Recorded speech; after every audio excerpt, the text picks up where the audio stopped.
तो कैसे आप सभी लोग, एक बार फिर स्वागत है श्री एकेडमी बाय एकता में। तो आज की इस वीडियो में हम लोग देखने वाले हैं आईयूसीएन की जो अपडेटेड बर्ड रेड लिस्ट है उसके बारे में, यानी कि जो हमारा आईयूसीएन है। तो इससे संबंधित कोई ना कोई प्रश्न आप लोगों ने यूपीएससी से लेकर पीसीएस में देखे होंगे, एनडीए सीडीएस जो भी यूपीएससी जिसके एग्जाम कराती है, तो वो आराम से यहाँ से कोई ना कोई क्वेश्चन देखो पूछ ही लेती है, क्योंकि ये बहुत ही इंपॉर्टेंट टॉपिक है। और आने वाले टाइम में भी या फिर आपने पिछले पेपर्स में भी जो आपने देखे होंगे, कोई ना कोई जो भी एंडेंजर्ड स्पीसीज है या फिर कोई ना कोई प्लांट होता है, बर्ड होती है, एनिमल होता है, उसके बारे में पूछ लिया जाता है। ठीक है, तो इसी चीज़ को ध्यान में रखते हुए मैंने ये वीडियो बनाई है। ठीक, तो सबसे पहले हमें जान लेना चाहिए कि आईयूसीएन क्या है। ये जो आईयूसीएन के बारे में हम बोलते रहते हैं, तो ये है क्या चीज़। तो आईयूसीएन जो है एक संस्था है और इसका उद्देश्य क्या है। तो जो आईयूसीएन है, तो ये क्या है, एक तरह की संस्था है जो पौधों एवं पशुओं को लुप्त होने से इससे रोकती है। इसका काम है कि जो रोकती नहीं, मतलब कि यूं करती है कि जो पौधे और प्लांट हैं और जो हमारे स्पीसीज हैं उनको लुप्त होने से रोकना, और जो प्राकृतिक क्षेत्र हैं उन प्राकृतिक क्षेत्रों को लुप्त होने से बचाना इसका काम है।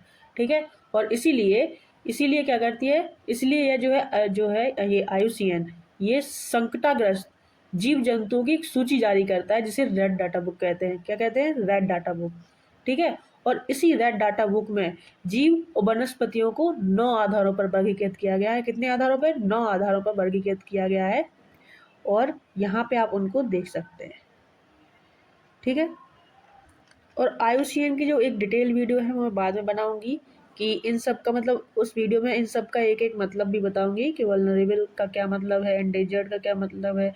जैसे कि इस वाली वीडियो में बहुत सारे जो पक्षी हैं आपको मिलेंगे वो क्रिटिकली एंडेंजर्ड हैं। तो क्रिटिकली एंडेंजर्ड में का क्या मतलब है? इसका मतलब होता है कि जब किसी प्रजाति को भविष्य में जंगल से जल्द ही विलुप्त होने की संभावना होती है, तो ऐसी प्रजाति को क्रांतिक रूप से तो नहीं, पर हाँ, इसको जो है क्रांतिक रूप से जो है संकटापन्न ये कहलाती है, तो उसको क्रिटिकली एंडेंजर्ड में डाला जाता है।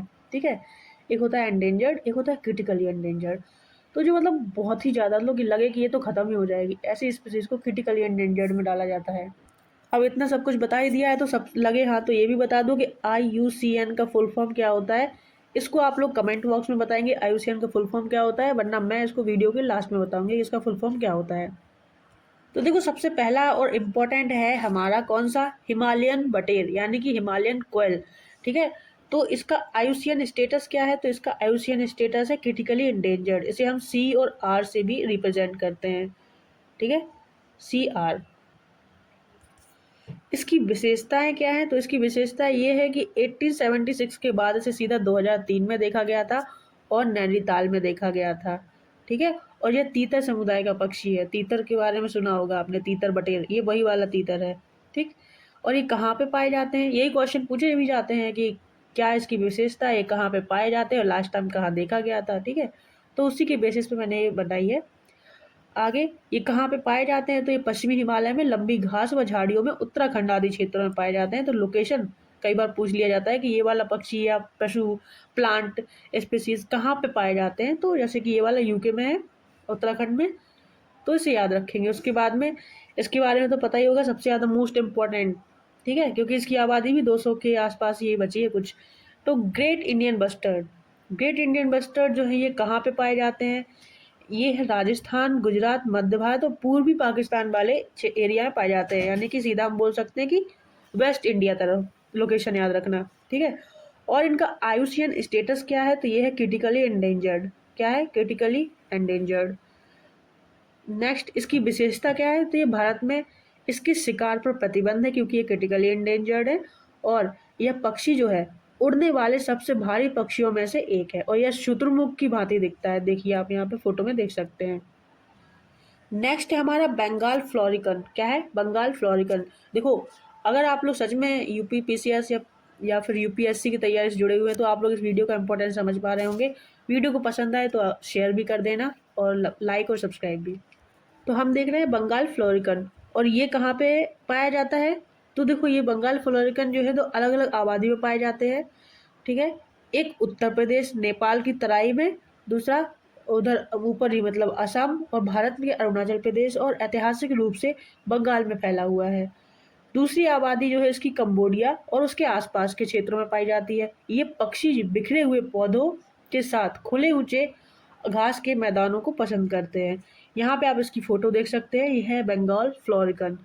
ठीक है, इसकी विशेषता क्या है, तो यह ब्रह्मपुत्र और साथ ही गंगा में सूखे घास के मैदानों की एक प्रतिनिधि या संकेतक प्रजाति है।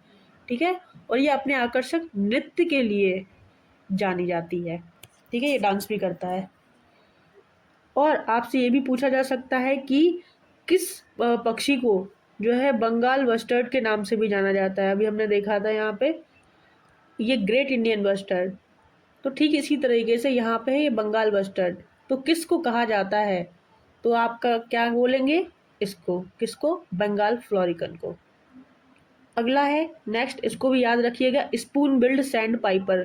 ठीक है, स्पून बिल्ड सैंड पाइपर, इसका नाम देखो आप और इसकी चोंच भी देखो, लुक लाइक स्पून। ठीक है, इसकी विशेषता क्या है कि ये अति विशिष्ट और अधिवास में ही जो है जनन करते हैं, इसलिए भी इनकी जनसंख्या कम है। ठीक है, और कहाँ पे पाए जाते हैं, तो भारत में से पश्चिम बंगाल, लोकेशन उड़ीसा, केरल और तमिलनाडु के समुद्र तटों पर पाया जाता है। ठीक है, आगे यहाँ पे देखो, इसकी अगर हम वर्ल्ड वाइड भी बात करें तो ये बेरिंग सागर के तटों पर दक्षिण पूर्वी एशिया में सर्दियों में प्रजनन करते हैं। ठीक है, और ये जाति जो है क्रिटिकली एंडेंजर्ड है।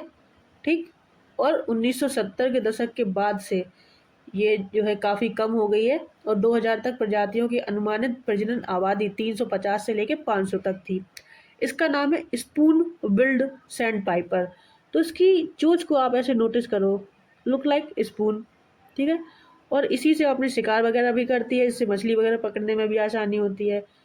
ठीक, नेक्स्ट देखेंगे हम, ये है हमारा सोशिएबल लैप विंग।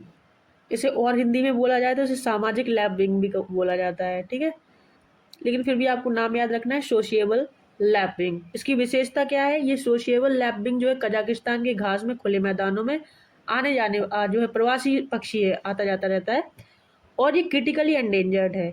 ठीक है, तो मोस्टली जो मैंने बताया है वो क्रिटिकली एंडेंजर्ड है, या फिर यूँ कहूँ कि सारे ही क्रिटिकली एंडेंजर्ड है जो अभी तक मैंने नाम लिए हैं, तो आप याद कर सकते हैं।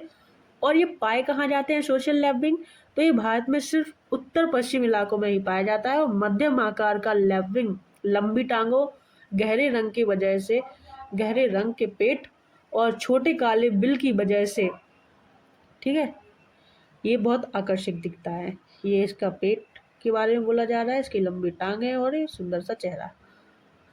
नेक्स्ट है आपका साइबेरियन क्रेन। तो साइबेरियन क्रेन की विशेषता क्या है, ये भी देखो क्रिटिकली एंडेंजर्ड है और आप यहाँ पे फोटो देख सकते हैं। इसकी विशेषता क्या है, तो ये असाधारण राजसी प्रवासी पक्षी है जो जाड़े में केवलादेव जो है राष्ट्रीय उद्यान में देखा जाता है। और केवलादेव कहाँ है, तो आपका केवलादेव जो है राजस्थान में है। ठीक है, और अंतिम बार इसे 2002 में देखा गया था, ये तो हमने देख लिया। और आर्कटिक रूस और पश्चिमी साइबेरिया जो है इनका निवास स्थान है। ठीक है, इनकी लोकेशन क्या रही, तो इंडिया में राजस्थान के आसपास पाए जाते हैं और वैसे रूस, पश्चिमी साइबेरिया, ये सब एरिया में रहते हैं ये। ठीक है, यहाँ पे भी आप देख सकते हैं इसका साइंटिफिक नेम है ये। ओके, तो वीडियो पसंद आई हो तो वीडियो को लाइक शेयर, सब चैनल को सब्सक्राइब करना। अब रह गया आपका IUCN का फुल फॉर्म। तो इसका जो फुल फॉर्म है, international union for conservation of nature. Okay, मिलते हैं नेक्स्ट वीडियो में। जय हिंद।